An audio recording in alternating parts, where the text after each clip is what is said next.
Bienvenue dans cette nouvelle édition du Morning News. Voici les titres de l'actualité. En Côte d'Ivoire, le projet de réforme constitutionnelle voulu par l'exécutif divise. 23 partis de l'opposition ont rejeté ce projet de révision, le jugeant inopportun.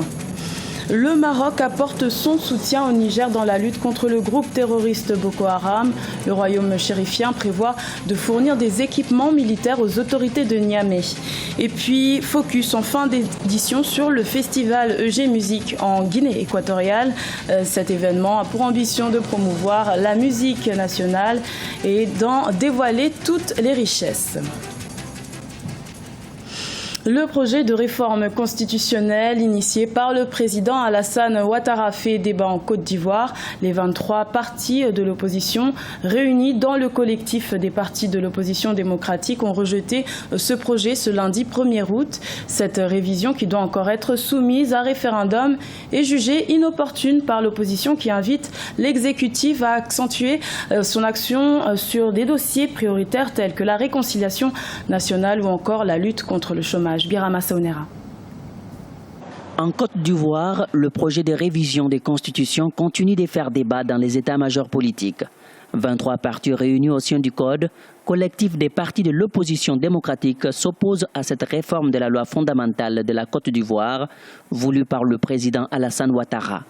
Ils estiment que le projet contient des entorses graves à la démocratie. Autre critique de l'opposition, l'absence de concertation avec les partis politiques, toutes tendances confondues pour l'élaboration de la constitution ivoirienne. La démarche pose problème parce que si vous prenez les experts, là, c'est vrai que le président a pris une décision unilatérale et c'est après avoir pris la décision que le président tente de forcer la main à la société civile et aux partis politiques. Or, on parle d'une constitution. Donc, vous voyez que là, il y a déjà un problème. Deuxième élément, c'est le groupe des experts. Ce même groupe a travaillé sur la constitution qui pose problème aujourd'hui. Ça pose assez de problèmes en termes d'équité, en termes d'équilibre et en termes de consensus.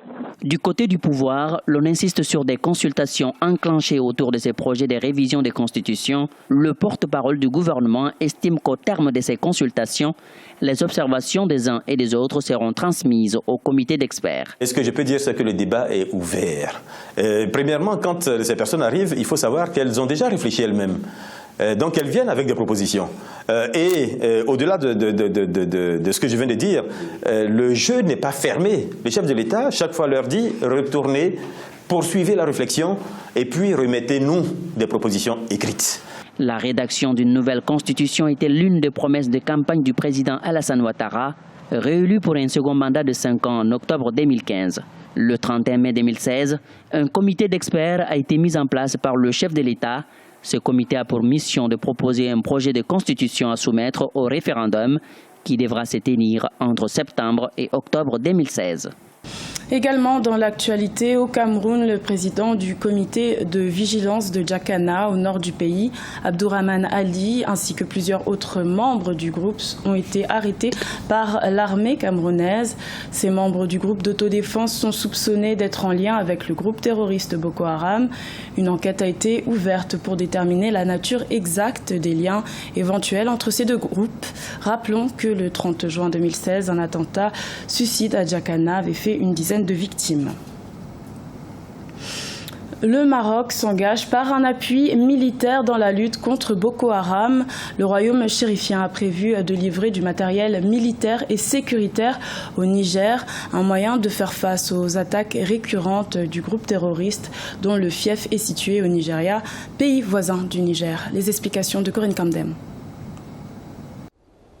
Le Maroc va soutenir le Niger militairement dans la lutte contre Boko Haram. En effet, le royaume chérifien a l'intention d'envoyer du matériel militaire au Niger afin d'aider le pays à contrecarrer les incursions du groupe terroriste en provenance du Nigeria. Une première pour le Maroc qui jusqu'ici n'avait jamais expédié de l'équipement militaire à un pays subsaharien dans l'objectif de combattre le terrorisme. Une aide, quelle que soit sa nature, quel que soit le moment où elle intervient, elle est toujours nécessaire, elle est toujours importante. Ce que le Maroc fait, c'est de proposer son aide, c'est de proposer son accompagnement.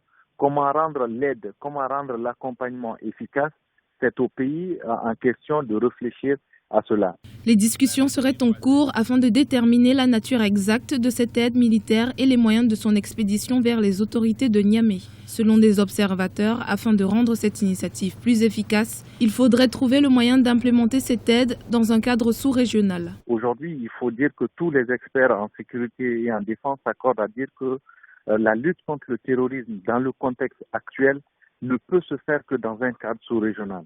Donc il est bon d'aider ponctuellement un certain nombre d'États qui ont le leadership en matière de lutte contre le terrorisme, mais pour avoir des vrais résultats, il faut que cette aide-là vienne dans un cadre sous-régional. C'est pourquoi si aide il devrait y avoir, il s'agirait par exemple d'aider les forces africaines, surtout du Sahel, dans le cadre de la formation de leurs troupes en renseignement et surtout dans le cadre du partage d'informations, dans le cadre de la lutte contre le terrorisme. Si cette nouvelle aide militaire est confirmée, elle ajoutera une nouvelle dimension à l'engagement du Maroc en faveur de la paix et la stabilité en Afrique subsaharienne. Le Royaume est déjà engagé dans une bataille intellectuelle impliquant la formation d'imams sur les préceptes tolérants de l'islam pour contrer l'extrémisme violent au Mali. Au Kenya, les promoteurs immobiliers semblent avoir trouvé une solution écologique pour répondre à la demande croissante de logements à Nairobi. La capitale kenyane voit arriver depuis quelque temps des maisons en polystyrène, une option soucieuse de l'environnement et plus durable que le bois selon les experts. Idlet Mirabel Bissou. C'est désormais une tendance. Certains diraient qu'il s'agit d'un phénomène de mode dans le bâtiment, les maisons en polystyrène au Kenya. L'utilisation de panneaux en polystyrène expansé est promue comme un moyen bon marché et respectueux de l'environnement pour aider à combler un déficit croissant du logement dans le pays.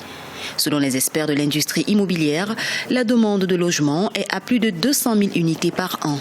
Les promoteurs immobiliers peinent encore à satisfaire la moitié de la demande. Ce nouveau mode de construction permet par ailleurs de réduire les dépenses.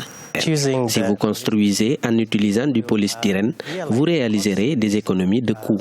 En tant qu'entrepreneur, vous pourrez également avoir des répercussions bien moindres sur l'environnement parce que vous utilisez des panneaux préfabriqués.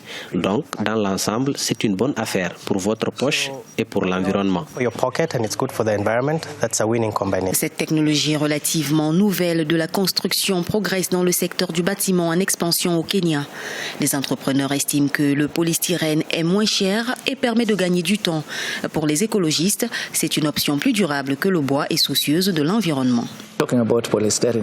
Ils pensent que c'est un matériau fragile parce que certains d'entre eux le considèrent en fait comme du papier. Ils disent que c'est ce qui est habituellement utilisé pour isoler les studios radio et de télévision. Les gens se demandent comment cette matière peut bâtir une maison. Pour plus de compréhension, il faut sensibiliser les Kenyans à ce sujet, les informer, leur montrer le bien fondé de ces maisons. Ces messages vont certainement les amener à comprendre que c'est une méthode de construction durable, utilisée presque partout dans le monde. Les panneaux de polystyrène expansés pour la construction sont constitués d'un produit dérivé du raffinage du pétrole qui se compose de mini-particules sphériques contenant environ 98% d'air. Les minuscules bulles d'air emprisonnées dans la mousse signifie que les maisons en polystyrène peuvent mieux contrôler les conditions climatiques que les bâtiments en bois ou en béton. Selon les experts, le polystyrène est écologique car il utilise très peu d'eau et son avantage le plus écologique est sa légèreté, ce qui signifie qu'il faut moins de bois pour soutenir la construction, un facteur qui pourrait contribuer à réduire la déforestation. Promouvoir la musique de la Guinée équatoriale et en dévoiler toutes ses richesses, c'est le rôle que s'est donné un groupe de jeunes artistes équato-guinéens.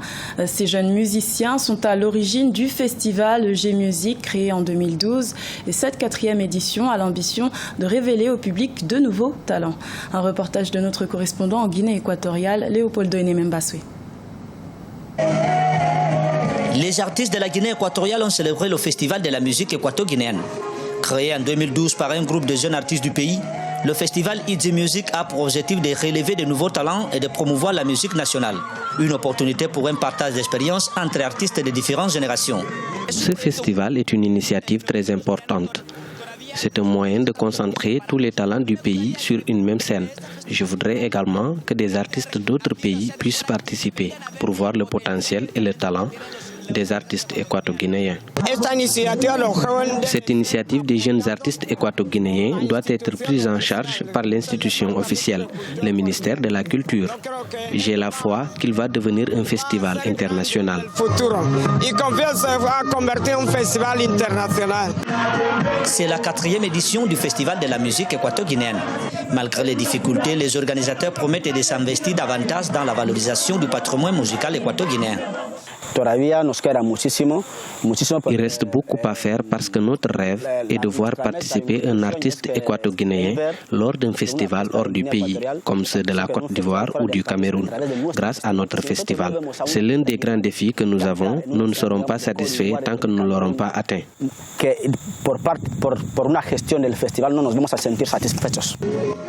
Le festival Idy Music s'est déroulé durant 2 jours dans le nouveau parc national de Malabo. Au total, 24 artistes y ont pris part. C'était le journal de la rédaction. Merci de l'avoir suivi. L'information continue sur Africa 24.